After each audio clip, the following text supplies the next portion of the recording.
السلام عليكم ورحمة الله وبركاته. النهاردة معانا قصة جديدة، قصة بناء هرم زوسر المدرج في سقارة بمصر.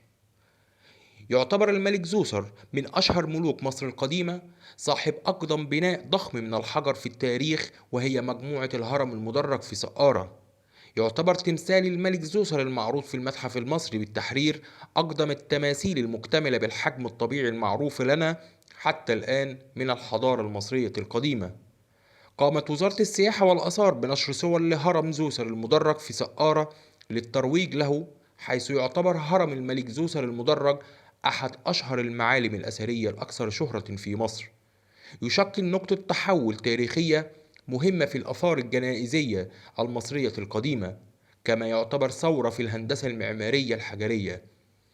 بالإضافة لضخامة حجمه، فهو أول هرم بناه المصريون القدماء وأقدم بناء حجري معروف.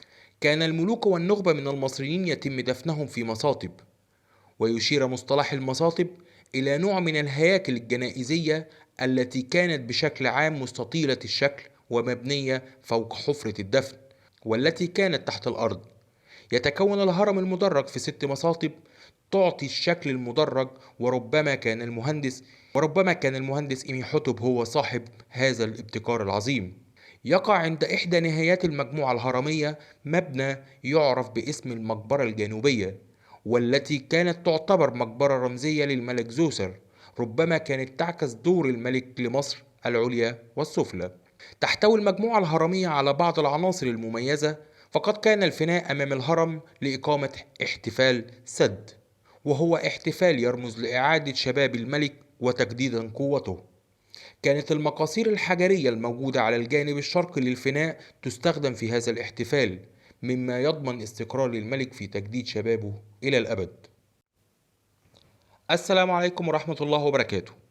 النهاردة معانا قصة جديدة، قصة بناء هرم زوسر المدرج في سقارة بمصر.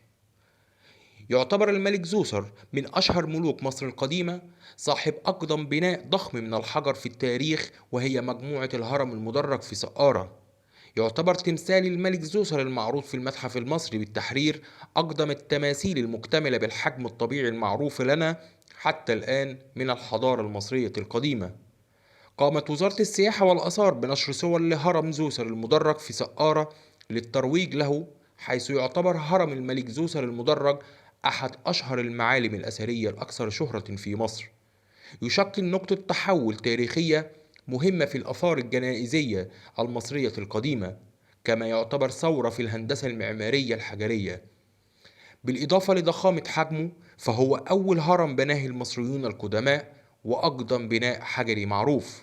كان الملوك والنخبة من المصريين يتم دفنهم في مصاطب، ويشير مصطلح المصاطب إلى نوع من الهياكل الجنائزية التي كانت بشكل عام مستطيلة الشكل ومبنية فوق حفرة الدفن، والتي كانت تحت الأرض. يتكون الهرم المدرج في 6 مصاطب تعطي الشكل المدرج، وربما كان المهندس إميحوتب هو صاحب هذا الابتكار العظيم.